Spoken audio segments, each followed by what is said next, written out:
algunos puntos y es la divinidad de Jesús. Jesús es Dios. ¿Cuántos creemos eso? Jesús es Dios. La palabra nos lo muestra desde Génesis hasta Apocalipsis. ¿Quién es Jesús? Lo que sucede es que la revelación de Jesús a nosotros o a este mundo es un misterio. Pero es un misterio que nos ha sido, se nos ha concedido a nosotros conocer. Amén. Yo quisiera que veamos primeramente el panorama que la Biblia nos muestra en Génesis 1. Dice la Biblia: en el principio creó Dios los cielos y la tierra. Y luego dice: y la tierra estaba desordenada y vacía. Y luego añade: y el Espíritu de Dios se movía sobre las aguas. O sea, ahí podemos ver una escena nosotros de caos, una escena de oscuridad, una escena de desorden. Usted sabe que Dios todo lo que hace lo hace bueno, y todo lo que Dios cuando lo crea lo prueba, porque Dios es creador, y como creador Él no necesita materia prima, sino como creador Él dice que lo que existe lo hizo de la nada. Porque hoy en día la ciencia ha aumentado, como lo profetizó Daniel, y el hombre puede hacer crecer los frutos a cierta medida, juega con la genética tanto de las plantas, de la fruta, como aún ya lo está haciendo con el mismo hombre, con los mismos genes, con los bebés, etcétera. Pero todo eso tuvo que tener un principio y se le tuvo que dar una materia prima para que pudiera trabajarla. Pero Dios no, Dios dice que hizo las cosas de la nada. No existía nada y de la nada Él creó lo que existe hoy. Entonces, cuando nosotros vemos ese panorama, dice que la tierra estaba desordenada y vacía. Luego dijo Dios: sea la luz. Y fue la luz. Y a eso es a lo que yo quiero ir, porque cuando nosotros vemos Génesis, entonces vemos al Dios único manifestado en tres diferentes dimensiones. Podemos ver nosotros primeramente al Espíritu Santo. Primero dice: en el principio creó Dios los cielos y la tierra. Ahí podemos ver la Trinidad ejecutando todo. Pero luego vemos al Espíritu Santo comandó la tierra, y luego comenzamos a ver cuando dijo el Padre: sea la luz. ¿Qué sucedió? Fue la luz. Ahora lo que nosotros entendemos es que el Padre dice y el Hijo ejecuta. Pero quiero que lo veamos aquí en Génesis. Dice de la siguiente manera: en el principio creó Dios los cielos y la tierra estaba desordenada, estaba sin orden y vacía, y las tinieblas cubrían la superficie del abismo, y el Espíritu de Dios se movía sobre la superficie de las aguas. Luego añade: y dijo Dios: sea la luz, y hubo luz. Entonces comprendamos aquí que según Génesis 1, en este versículo 3, el sol no existía, la luna no existía, existía otros lugares, las estrellas, que están muy lejanas, y usted sabe que las estrellas no alcanzan a iluminar la tierra. O sea pues de que el planeta estaba totalmente en caos, estaba muerto. Pero Dios comienza a reorganizarlo, porque aquí ya no lo creó, aquí ya estaba creado, aquí lo comienza a reorganizar, pero empieza con la luz. Entonces cuando nosotros vemos Génesis capítulo 1, versículo 1 al 3, podemos entender entonces que Jesús es la luz. Él es el que la Biblia dice que Él hizo todas las cosas. Yo quiero que vayamos y veamos este pasaje en Juan 1 al 4, dice así: en el principio existía el verbo, y el verbo estaba con Dios, y el verbo, ¿qué dice? Era Dios. Entonces el verbo es la acción, el verbo es Jesús, el verbo es el que ejecuta la palabra, es la palabra misma, porque verbo quiere decir palabra. Luego dice: Él estaba en el principio con Dios. Entonces cuando Él habla con Dios está hablando del Padre. Amén. Pero aquí mismo lo está diciendo de que el verbo, ¿quién era? Dios. Luego dice, todas las cosas fueron hechas por medio de Él, y sin Él nada de lo que ha sido hecho fue hecho. Entonces entendamos una cosa. Dice, todo fue hecho, ¿por quién? Por Cristo. Porque Cristo es la palabra, Cristo es el verbo. Entonces todo fue hecho por Él. Luego añade y dice, en Él estaba, ¿qué dice? La vida, y la vida era la luz de los hombres. Entonces volvamos a Génesis. ¿Qué fue lo primero que dijo el Padre? ¿Sea qué? La luz. Entonces, ¿qué es lo que se está diciendo ahí? Sea la vida. Porque el planeta estaba muerto. Entonces, cuando se dijo sea la luz, vino el verbo y ejecutó, y todo se iluminó. Entonces, aquí Juan, el apóstol, lo está explicando de una manera más sencilla para que nosotros lo entendamos. Porque dice el versículo 4, en Él estaba la vida, y la vida era ¿qué? La luz de los hombres. Entonces, cuando nosotros vemos esto, quiere decir que nos trasladamos cuando el Señor creó al hombre en el sexto día. Y la Biblia dice que lo hizo del barro y sopló en sus narices. Y dice que el hombre vino a ser, o aquel muñequito de barro vino a ser, que dice, un alma viviente. ¿Por qué? Porque el verbo le dio la vida. Entonces quiere decir que Adán tenía como base de su vida la luz. O sea que Adán era un ser de luz. Por eso es que él dijo, hagamos al hombre a imagen y a semejanza nuestra. O sea que Adán era espectacular, era semejante a Dios. Y la Biblia dice que Dios es luz y que en Él no hay tiniebla alguna. Entonces, la creación, la corona de la creación fue el hombre. Y aquí lo explica, Él tenía la vida misma de Dios. Vamos a avanzar un poco más.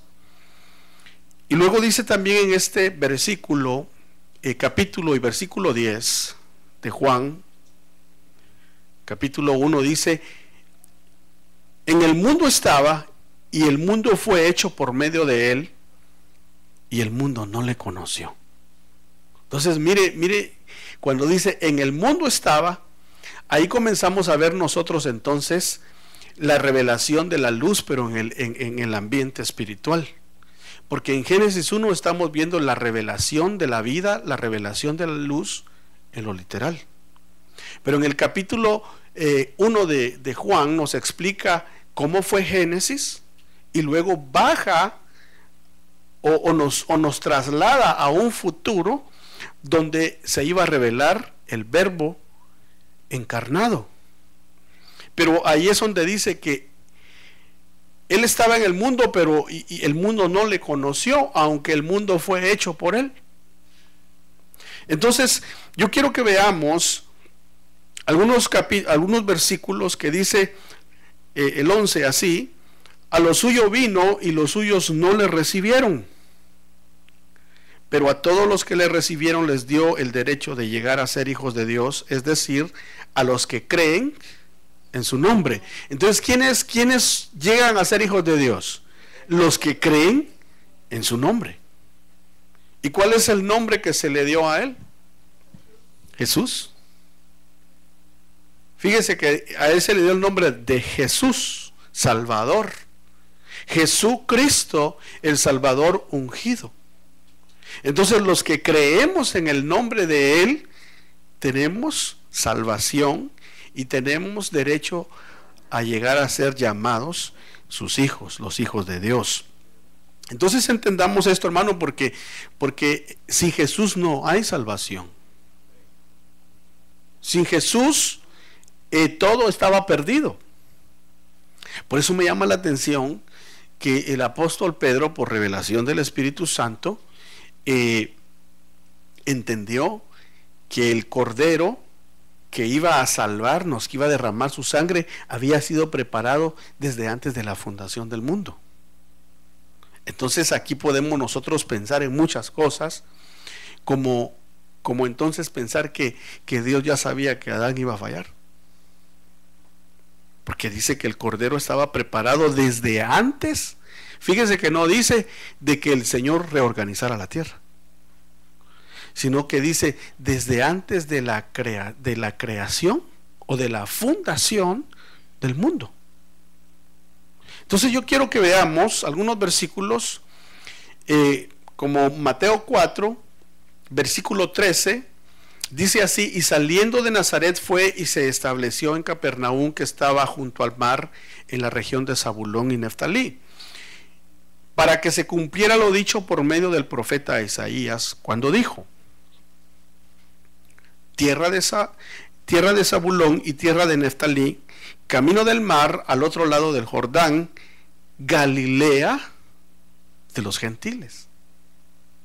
Entonces, a mí me admira esto, porque cuando Simeón profetizó acerca del niño, dijo que el niño que él cargaba, que Dios, que el Padre le permitió ver con sus propios ojos, iba a ser gloria de Israel.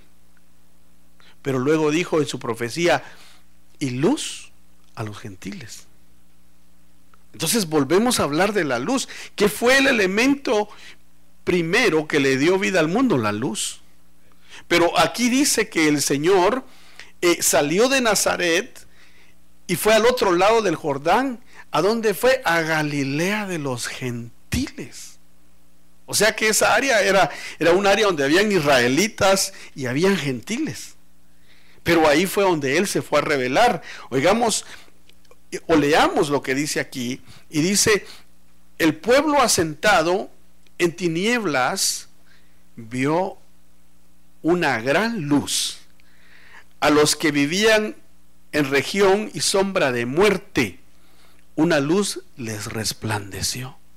Entonces, ¿qué nos suena a estos dos versículos 15 y 16? A Génesis 1:3, ¿verdad? Cuando dijo: sea la luz. Pero aquí estamos hablando del mundo espiritual. O sea que esta luz que estamos leyendo aquí es aún más impactante de lo que podemos ver en Génesis, porque aquí la luz está revelando al mundo espiritual.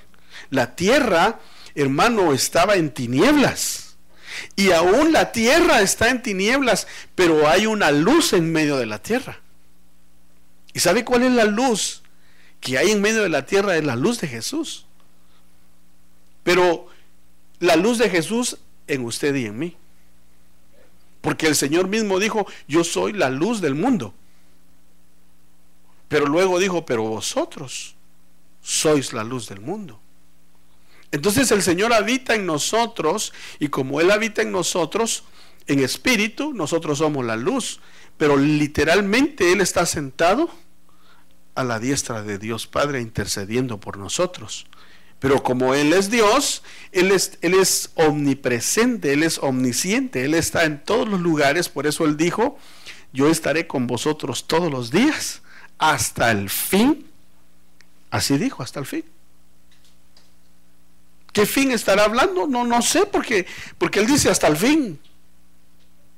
Ahora, eso nos da a nosotros la fuerza y la seguridad de que no estamos solos, hermano.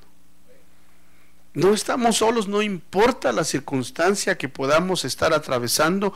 Él prometió estar con nosotros. Él es nuestra vida. Entonces se vuelve a cumplir que la vida suya y la vida mía ya no depende entonces de este cuerpo.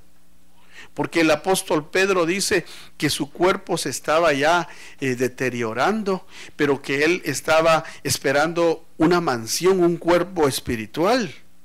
O sea que nosotros vivimos porque Cristo está en nosotros.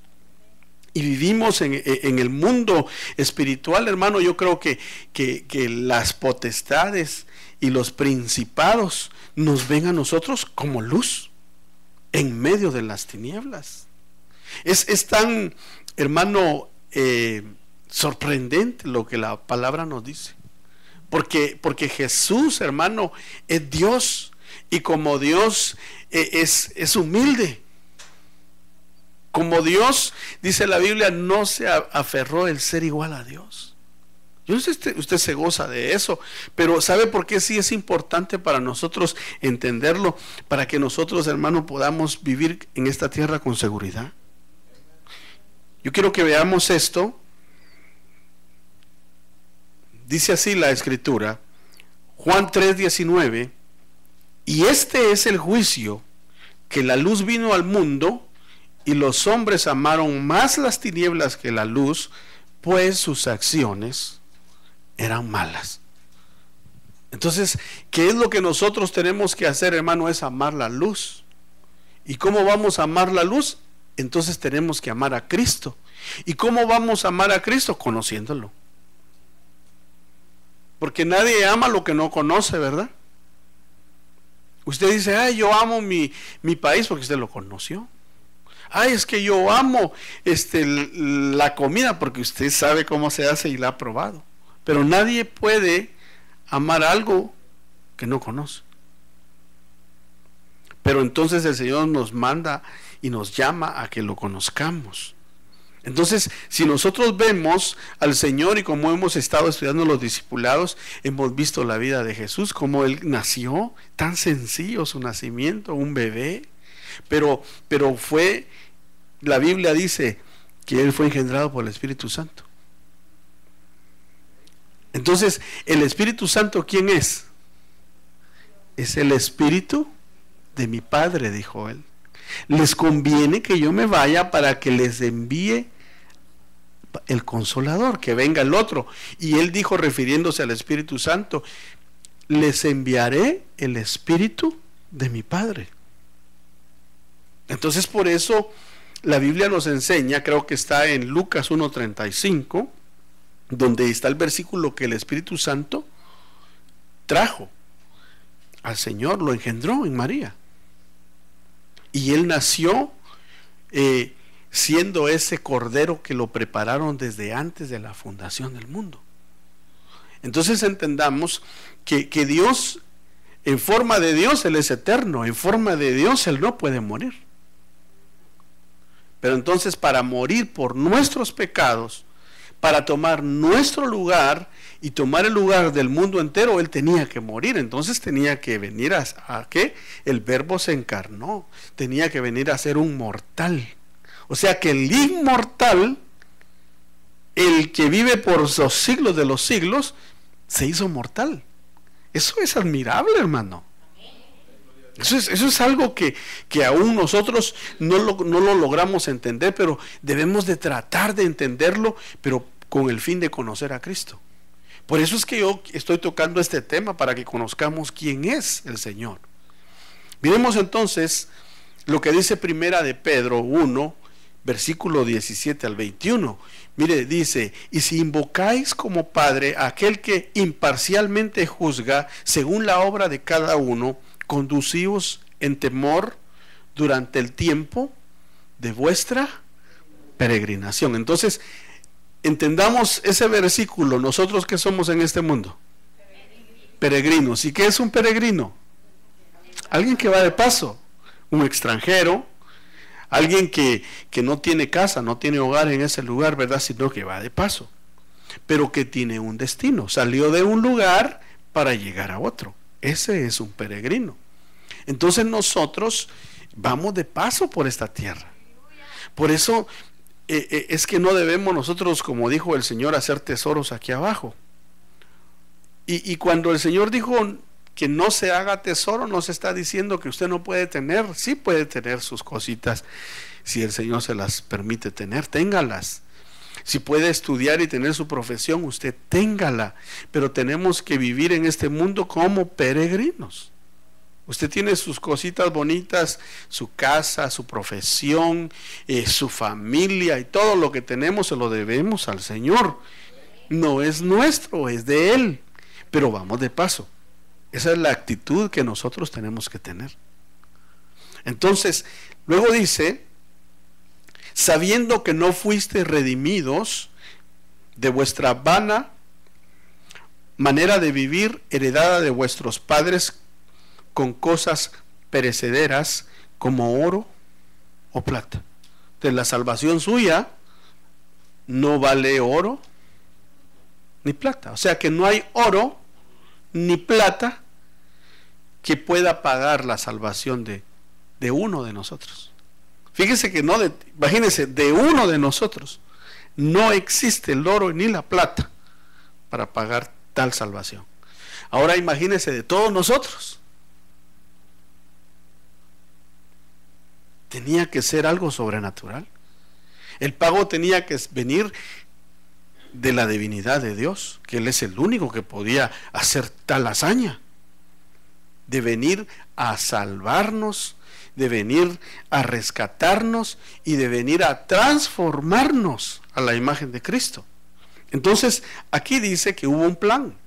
Dice, sino con sangre preciosa como de un cordero sin tacha y sin mancha. Y esa es la sangre de Cristo. Entonces cuando el Señor nació de María, Él es el Hijo del Hombre, dice, pero refiriéndose a Dios, refiriéndose al Padre, porque al Padre se le llama en el Antiguo Testamento, Jehová es varón de guerra. Refiriéndose, Él es hombre de guerra. Amén. Entonces por eso en el nacimiento de Jesús no hubo intervención de hombre. El Padre se lo dijo a Eva. Cuando usted vio o hemos leído o hemos visto de que hubo la caída del hombre, ¿a quién le echó la culpa a Adán? A Eva, ¿verdad? Adán, ¿comiste del fruto que te dije que no comieras? Sí, Señor, la mujer que me diste. Ella tiene la culpa, porque ella fue la que vino y me dio. ¿Y qué le dijo el Señor? Le dijo, tienes razón, ¿verdad que no? Ni le dijo, no le dijo nada. Omitió la acusación, pero sí se fue con Eva. Porque ahí el Señor reconoció que no era la culpa de ella, pero era la culpa de los dos. Entonces fue con ella y le dijo, ¿qué pasó?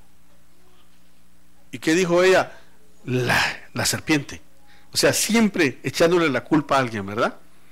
Pero entonces veamos que el Señor escuchó las tres partes y luego dio su juicio y le dijo al hombre que por causa de él la tierra iba a ser maldita. O sea, venía una maldición sobre el planeta por causa de Adán. Pero a ella le dijo que iba a aumentar sus dolores en el parto, ¿verdad? Pero añadió algo más. Y le dijo a la serpiente, y tú te arrastrarás sobre tu pecho y polvo comerás. Pero a la mujer le añadió, le dijo, se aumentarán los dolores de tu preñez, del alumbramiento. Y le dijo, y tu deseo será para tu marido, y tu marido se va a enseñorear de ti. O sea que quiere decir que no era así en el principio. Entendamos eso, porque si le está diciendo lo que va a pasar es porque no era así, sino que eran ¿qué? Ellos eran iguales, pero claro, por orden, Adán era la corona de la creación, o sea, por orden él era la cabeza. Pero no como hoy, ¿verdad? Que por eso de ahí salió el machismo. Por eso de ahí el Señor lo profetizó. Le dijo, el hombre se va a hacer un machista. Se va a enseñorear de ti. Entonces el machismo no es de Dios, sino que es causa del pecado. Pero luego el Señor añadió, hablando de Cristo, y le dijo a la mujer, y le dijo a la serpiente y a la mujer, entre ustedes habrá una enemistad, va a haber enemistad entre ustedes. Y entonces le dijo, la serpiente morderá el calcañal de ¿quién? De tu simiente, le dijo a la mujer. O sea que ahí excluyó a Adán. De tu simiente, pero tu simiente le aplastará la cabeza. Entonces, ¿qué estaba profetizando? Estaba hablando de Cristo. Porque Cristo es nacido de mujer. sin intervención de varón. Por eso dice el Espíritu Santo tuvo la intervención, engendró a Cristo, a Jesús como ser humano. Y luego dice aquí, porque Él estaba preparado desde antes de la fundación del mundo, pero se ha manifestado en estos últimos tiempos por amor ¿a quién? A vosotros. Entonces, aquí hay misterios grandes, porque si Él estaba preparado desde antes de la fundación del mundo, pero se vino a manifestar en los últimos tiempos, entonces quiere decir que los últimos tiempos iniciaron desde que Jesús vino a la tierra. Ahí iniciaron los últimos tiempos. Entonces nosotros estamos viviendo lo último del fin de los tiempos. Estamos viviendo ya la última hora de los últimos tiempos. Pero dice que Él se manifestó por amor a usted y a mí hasta entonces, hasta ahora, hasta lo último. Pero lo que yo quiero que veamos en esto es que dice que por medio de Él sois creyentes en Dios, que le resucitó ¿de dónde? De entre, oiga, de entre los muertos, y le dio gloria, de manera que vuestra fe y esperanza sean ¿en quién? En Dios. Entonces, aquí lo que nos está explicando es que Jesús resucitó de entre. Diga conmigo, de entre los muertos no es lo mismo de los muertos. Yo les explicaba a los hermanos en el discipulado del miércoles de que cuando la Biblia habla de entre los muertos, está hablando de la segunda muerte, se levantó el Señor. Mientras que Lázaro y Jonás se levantaron y lo sacó del Seol, lo sacó de la primera muerte, lo resucitó.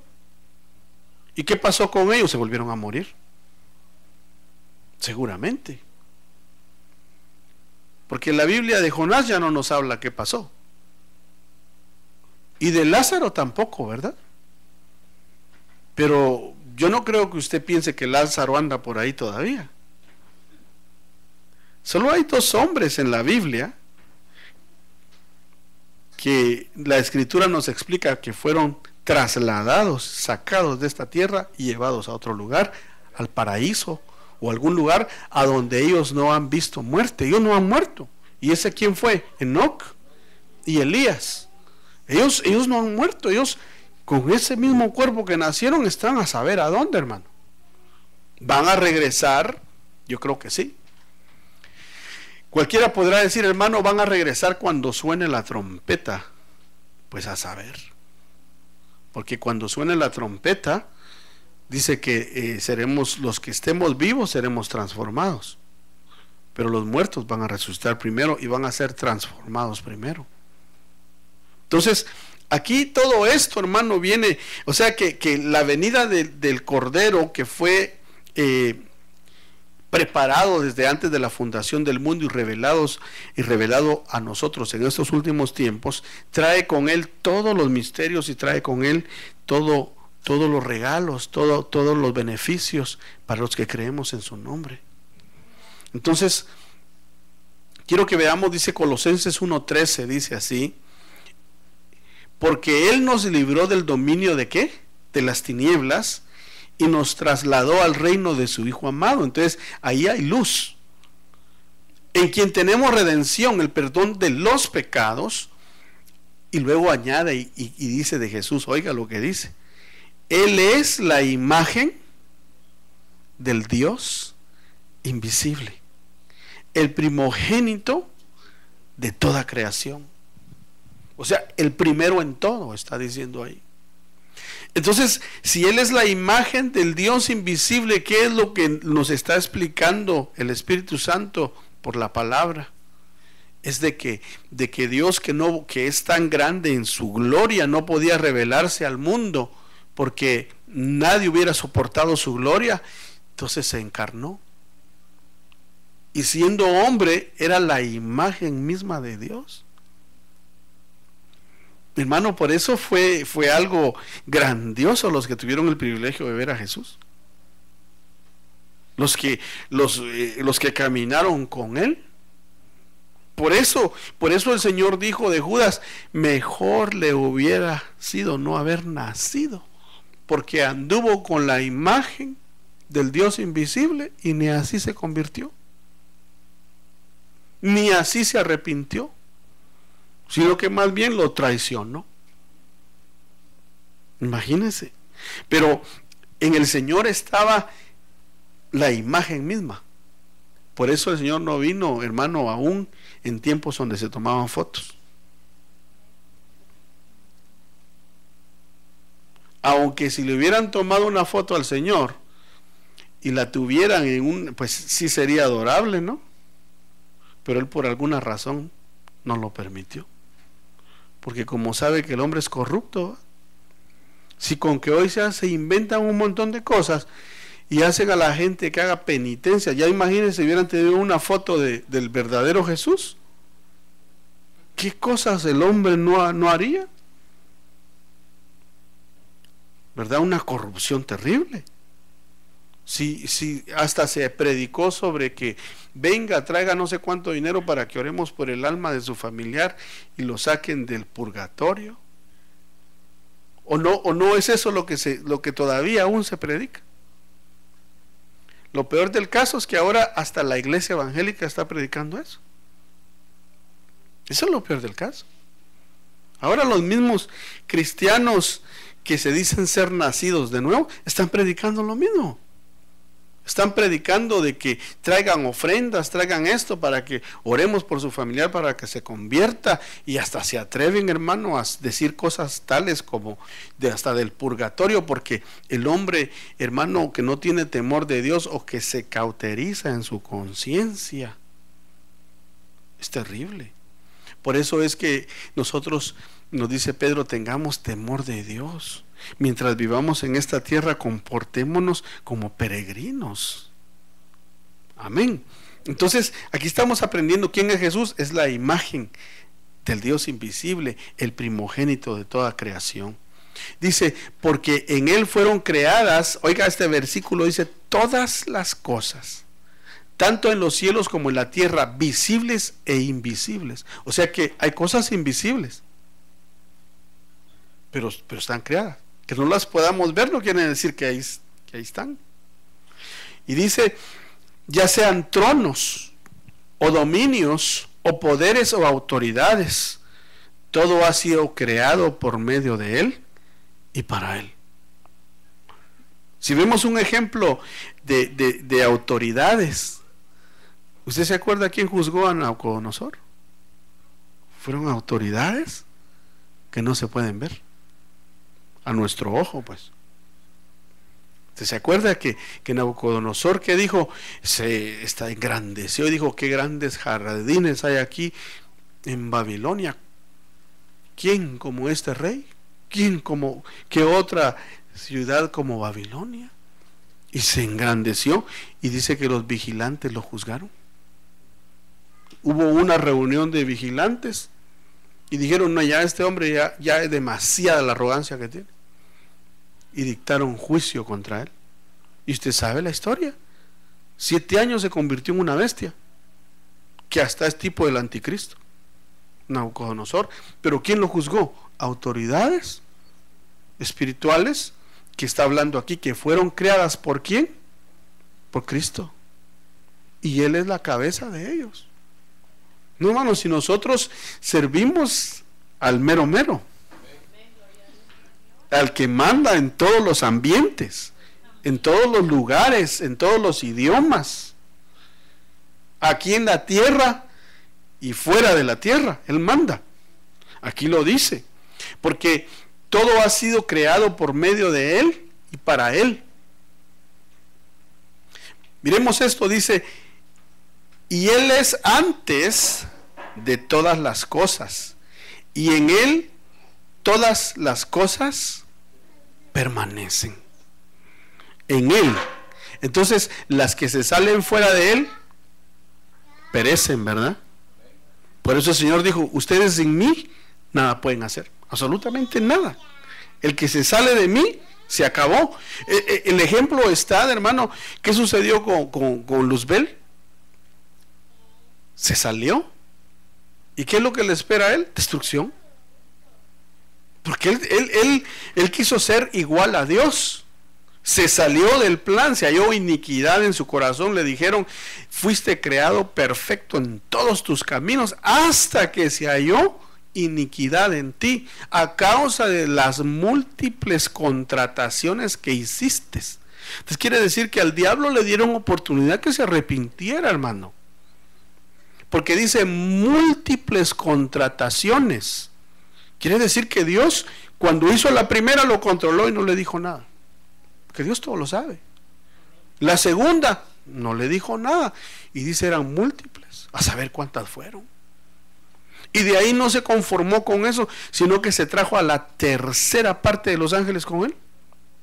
Quiere decir que toda esa tercera parte de los ángeles y Luzbel tuvieron oportunidad para arrepentirse. ¿Cuánto fue el tiempo? A saber, hermano. Pues no se arrepintieron. Entonces vino el juicio, porque se salieron de la cabeza de la creación que es Cristo, apartados totalmente. Porque ahí lo dice. Dice, y Él es antes de todas las cosas, y en Él todas las cosas permanecen. ¿Y qué dice el apóstol Juan? Hijitos, permaneced en Él. Porque este mundo, el que se hace amigo del mundo, dice, es enemigo de Dios. Porque este mundo va pasando y todas las cosas del mundo pasarán también. Pero el que permanece en Dios, o el que se deleita en Dios, ese permanece para siempre. Amén. Denle un aplauso al Señor si usted cree eso.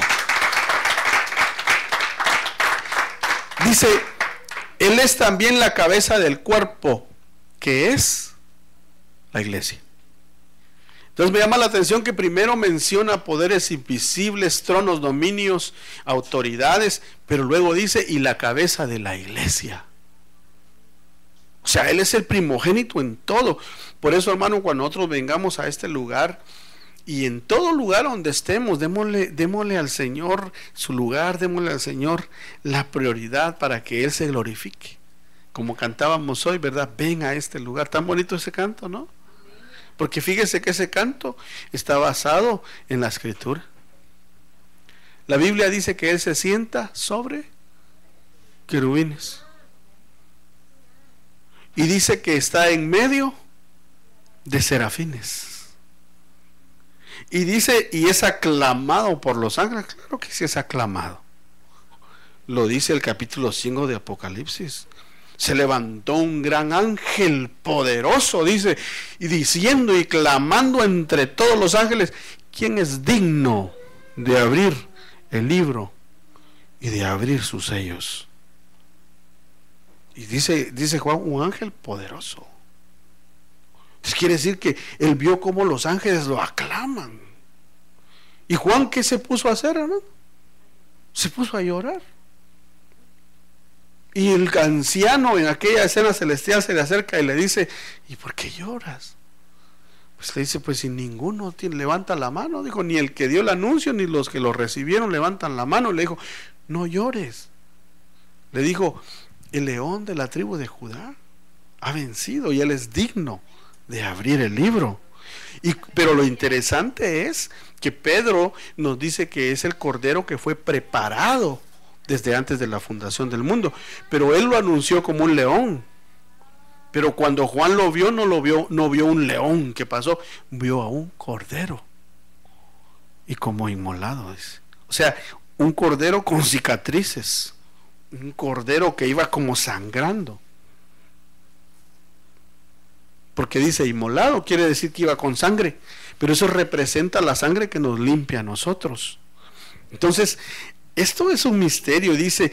Luego, Él es también la cabeza del cuerpo que es la iglesia. Él es el principio, el primogénito de entre los muertos, a fin de que Él tenga en todo primacía. Entonces, ¿qué es lo que el Señor espera de nosotros que le demos?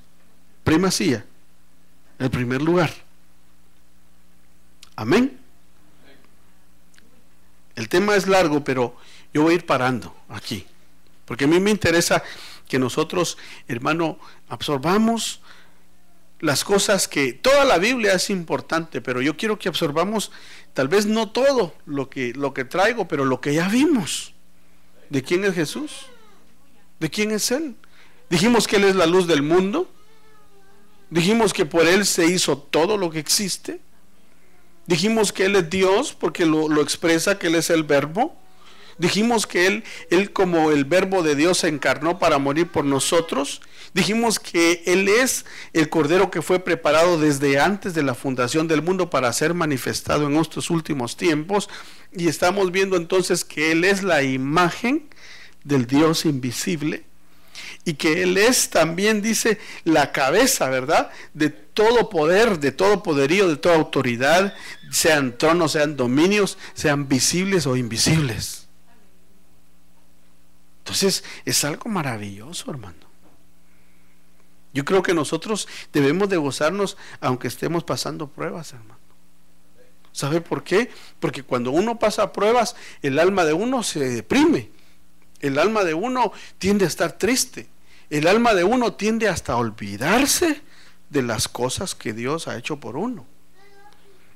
Pero tomemos entonces, hermano, autoridad sobre nuestra alma con la palabra de Dios. Y digámosle, Pino, mira, alma, ¿por qué estás triste si aquí dice que Él es la imagen del Dios invisible y Él dijo, yo estaré con vosotros? Pero mira, alma, no te pongas triste, es el primogénito de toda la creación. Pero mira, alma, dice aquí que Él gobierna sobre todo poder. Hermano, en realidad cuando nosotros vemos, es algo tan maravilloso. Escuché de un hombre de Dios y me gustó mucho lo que este hombre de Dios decía. ¿Sabe? Decía este hombre de Dios, la Biblia dice que hay algo que impide que el anticristo se manifieste. Ahora, el Espíritu Santo no puede ser, porque muchos eso dicen, pero no puede ser porque el Espíritu Santo está en todos lados. Entonces, ¿qué es lo que impide que el anticristo se manifieste? ¿Sabe qué? La iglesia. Pero este hombre decía algo que al analizarlo dije, sí está escrito. Está escrito. ¿Qué dice la Biblia? Que ni las puertas del infierno prevalecerán contra la iglesia de Cristo. ¿Por qué? Porque Él es la cabeza de la iglesia. Entonces quiere decir que el anticristo no es tonto, ni el diablo tampoco. Entonces quiere decir que el diablo no puede sacar al anticristo a relucir antes de que la iglesia se vaya, porque entonces la iglesia toma autoridad sobre el anticristo. Entonces quiere decir que la iglesia tiene más autoridad que el anticristo mismo. Aquí en la tierra, denle un aplauso al Señor. O sea que usted hermano, usted y yo, como parte de la iglesia, tenemos más autoridad que el anticristo. Y por eso no se manifiesta. Entonces decía este varón, decía, si el anticristo se llega a manifestar, ni de tonto, porque entonces le entra a la iglesia con palos, ahí sí, y lo manda de regreso a donde vino, porque está escrito. Pero cuando la iglesia sea quitada, tiene camino libre. Entonces, ¿sabe qué, hermano? Por muchas noticias malas que oigamos, mire cómo está el Medio Oriente ahorita. Por muchas noticias malas que oigamos, mientras estemos aquí la iglesia y nosotros, hermano, digámosle, Señor, yo sé que yo soy parte de esa iglesia que se va a ir en el arrebatamiento, no va a pasar nada. Bueno, al mundo le va a venir un montón de cosas, pero nosotros vamos a estar resguardados. ¿Usted cree eso? Amén. Entonces vamos a ir terminando. Voy a pasar muchos versículos que quería leerle, pero no nos va a dar tiempo. Solamente este versículo le voy a leer.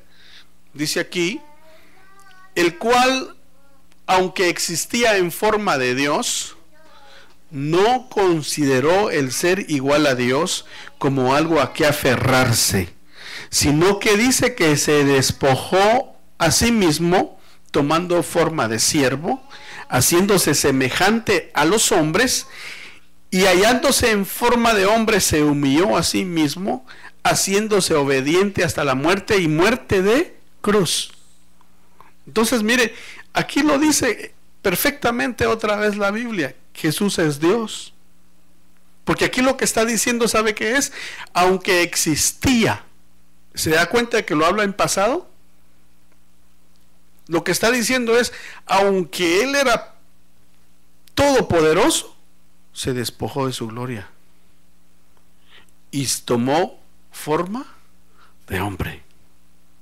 Y estando aquí en la tierra, ¿qué dice? Que era la imagen del Dios invisible. Y aún siendo la imagen del Dios invisible, se humilló a sí mismo, haciéndose obediente hasta la muerte de cruz. Entonces, aquí podemos ver nosotros la grandeza de Él. Porque muriendo así, de esta forma, no solamente nos salvó, sino que derrotó a los principados, derrotó a las potestades, derrotó a los gobernadores de maldad y derrotó a todas las huestes infernales. Entonces, para nosotros, hermano, nosotros tenemos de nuestro lado al más grande. Por eso, hermano, tome ánimo. No se ponga usted triste, no se ponga usted alarmado o desesperado por las circunstancias que pueda estar viviendo. Amén. Acuérdese que, como decía la pastora, el mensaje de hoy es para los que venimos. Para los que no vinieron, yo creo que han de tener alguna buena razón, decía ella, ¿verdad? Alguna buena razón. Esperamos que así sea. Dios conoce. Pero los que venimos para eso es que el Señor nos trajo, para que oyéramos esta palabra. Y aquí dice, quiero leer este versículo que me interesa y vamos a orar. Dice aquí: por esta causa pues doblo mis rodillas ante el Padre de nuestro Señor Jesucristo, de quien recibe nombre toda familia en el cielo y en la tierra, que os conceda conforme a las riquezas de su gloria, ¿qué dice?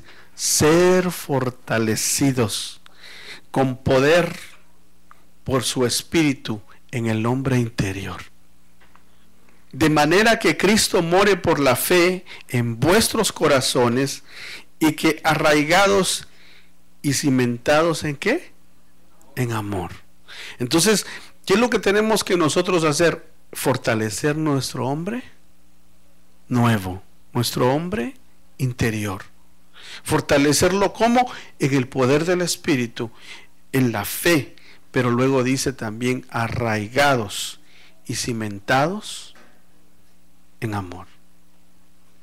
Entonces, hermano, yo creo que el amor es el que el Señor quiere que nosotros vivamos, experimentamos. El amor es algo que tiene, hermano, que es de Dios. Dice Dios es amor. Y luego dice también un pasaje de la Biblia, dice, porque fuerte como la muerte es el amor. Por eso, ¿sabe qué, hermanos? Si nosotros sabemos que quién es Jesús, Él es Dios, pero sobre todo Él es amor. Entonces, vivamos en amor. Sí, hermano, pero es que yo estoy enojado con fulano de tal por lo que me dijo. O yo perdoné, pero no se me olvida lo que dijo. Entonces, ¿sabe qué? El Señor nos dice, no, hijo, tienes que perdonar, porque el amor cubre multitud de faltas y de pecados. Entonces, si el Señor nos dio el mayor ejemplo, porque la Biblia dice, porque no hay mayor amor que este, que el que pone su vida por sus amigos. ¿Y quién puso la vida por usted? Y por mí, Cristo. ¿Lo tenía que hacer? ¿Merecíamos nosotros la muerte y ser juzgados? Sí. ¿Pero qué hizo Él? ¿Sabe qué nos dijo a nosotros? Son culpables, voy a pagar por ustedes, váyanse, pero no sigan pecando. Eso fue lo que nos dijo. ¿Dónde están los que te acusan? Y nosotros veíamos al demonio, al diablo, a las potestades, hermano. Pero en la cruz, el Señor, cuando derramó su sangre, dijo: ¿dónde están los que te acusan? Y miramos, el diablo amarrado, hermano. La muerte fue absorbida por Él. El pecado clavado en la cruz. Y el sepulcro no lo pudo detener. ¿Y qué dice la Biblia? Que cuando suena la trompeta, ¿quiénes son los primeros que se levantan? Los muertos. No los va a poder detener el sepulcro. Entonces ahí está. ¿Dónde están los que te acusan? Ninguno, Señor. Bueno, entonces vete y no sigas pecando. Entonces vete y perdona al que te ofendió. Entonces vete y procura vivir en amor. O sea, como le decía la vez pasada, no seamos mal pensados. Aunque el otro tal vez ande mal, hermano, pero nosotros démosle el beneficio de la duda, digámosle: Señor, yo no lo puedo cambiar, pero tú sí. Amén. Gloria a Dios. Amén. Pero de mi parte voy a estar en paz con esa persona. Póngase de pie, vamos a orar, le vamos a pedir al Señor que Él nos siga dando más conocimiento de su palabra, de quién es.